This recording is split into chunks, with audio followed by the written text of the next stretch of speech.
Assalamualaikum warahmatullahi wabarakatuh. Kerajaan Pajang di Jawa Tengah. Kerajaan Pajang adalah salah satu kerajaan bercorak Islam di Pulau Jawa, sebuah kerajaan yang terletak di daerah Kartasura, Surakarta, Jawa Tengah, yang merupakan kelanjutan dari Kerajaan Demak. Kerajaan Pajang didirikan oleh Jaka Tingkir atau Mas Karebet pada 1568 Masehi. Jaka Tingkir kemudian bergelar Sultan Hadiwijaya. Titik awal berdirinya Kerajaan Pajang berasal dari desa Pengging di lereng Gunung Merapi. Jaka Tingkir adalah menantu Sultan Trenggono yang diberi kekuasaan di Pajang sebagai adipati. Pajang awalnya merupakan daerah bawahan Kerajaan Demak. Ketika Kerajaan Demak runtuh, Jaka Tingkir menyingkirkan rajanya Arya Panangsang dan memindahkan pusat pemerintahan dari Demak ke Pajang. Langkahnya ini sebenarnya ditentang oleh Sunan Kudus. Sultan Hadiwijaya keluar dari pengaruh politik dan keagamaan Sunan Kudus yang sangat dominan pada masa kejayaan Kesultanan Demak, dan memilih dengan sengaja hidup dalam tradisi keagamaan Sunan Kalijaga yang syarat dengan unsur kultural dan filosofis. Di bawah Sultan Hadiwijaya, Pajang mengalami masa keemasan. Ia memperluas kekuasaannya ke arah timur sampai Madiun. Kesultanan Pajang memiliki daerah kekuasaan seperti Pajang, Madiun, Mataram, Pati, Prawata atau Demak, Kalinyamat atau Jepara, dan Jipang atau Bojonegoro. Pajang dikenal memiliki lumbung padi yang besar karena memiliki sistem irigasi yang baik. Pada 1581, Hadiwijaya mendapatkan pengakuan sebagai Sultan Islam dari raja-raja penting di Jawa bagian timur. Sepulang perang, Sultan Hadiwijaya jatuh sakit dan meninggal dunia. Putranya Pangeran Benawa dan menantunya Arya Pangiri berebut tahta. Arya Pangiri berhasil jadi raja pada 1583. Sementara Pangeran Benawa tersingkir ke Jipang.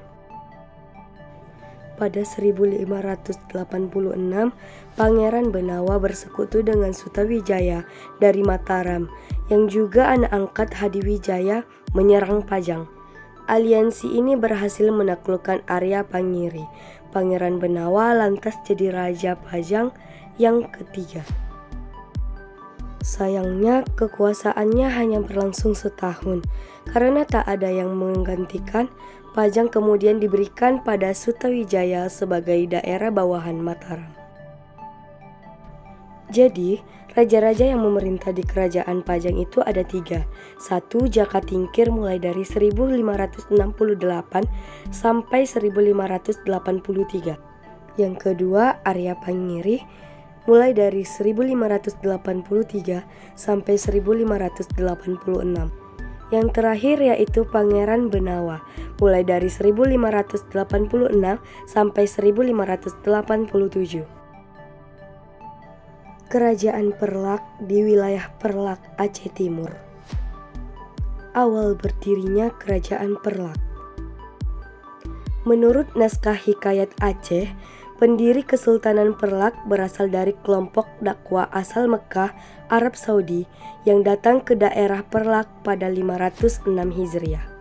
Salah satu dalam rombongan tersebut yaitu Sayyid Ali Al-Muktabar yang kemudian menikahi gadis lokal, Putri Tansyir Dewi.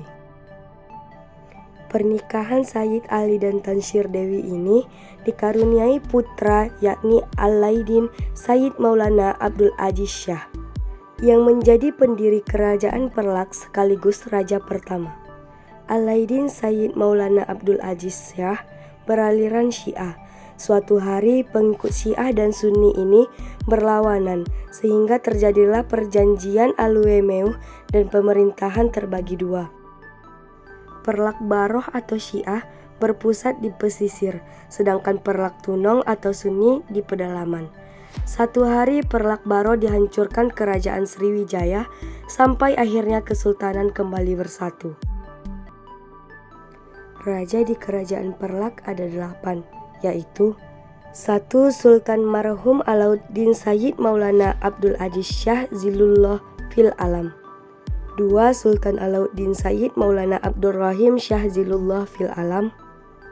3. Sultan marhum Alauddin Sayyid Maulana Abbas Shah Zilullah fil Alam. 4. Sultan marhum Alauddin Sayyid Ali Mugyad Shah Zilullah fil Alam.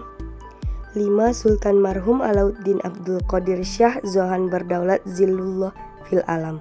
6. Sultan marhum Alauddin Muhammad Amin Shah Zilullah fil Alam. 7. Sultan marhum Alauddin Abdul Malik Shah Zilullah fil Alam. Dan 8. Sultan marhum Alauddin Sayyid Muhammad Shah Zilullah fil Alam. Puncak kejayaan Kerajaan Perlak salah satunya berkat keberhasilan mereka di bidang niaga. Kerajaan Perlak terkenal sebagai penghasil kayu kualitas terbaik. Jenis kayu-kayu bagus yang berasal dari Perlak ini seringkali dijadikan bahan untuk pembuatan kapal. Perlak pun berkembang pesat menjadi pelabuhan niaga di abad ke-8 dan disinggahi kapal-kapal besar dari Arab serta Persia. Tak hanya dari sisi perniagaan, agama Islam di Perlak juga ikut berkembang, sehingga menjadi pusat penyebaran Muslim. Penyebab kemunduran Kerajaan Perlak ini saat dikuasai oleh Sultan Muhammad Alauddin Malik Muhammad Amin Shah II Johan yang menjalani politik persahabatan. Sultan Muhammad Alauddin menikahkan kedua putrinya dengan raja-raja dari kerajaan tetangga Perlak. Usai Sultan Mahmud Alauddin Malik Muhammad Amin Shah II Johan wafat, kondisi Kerajaan Perlak mulai tidak stabil dan mengalami kemunduran. Para saudagar meninggalkan Perlak secara perlahan. Kemudian Kerajaan Perlak diambil alih oleh Raja Pasai dan bergabung dengan Kerajaan Samudra Pasai. Sekian yang dapat saya jelaskan tentang kerajaan di Pulau Jawa dan juga Pulau Sumatera. Assalamualaikum warahmatullahi wabarakatuh.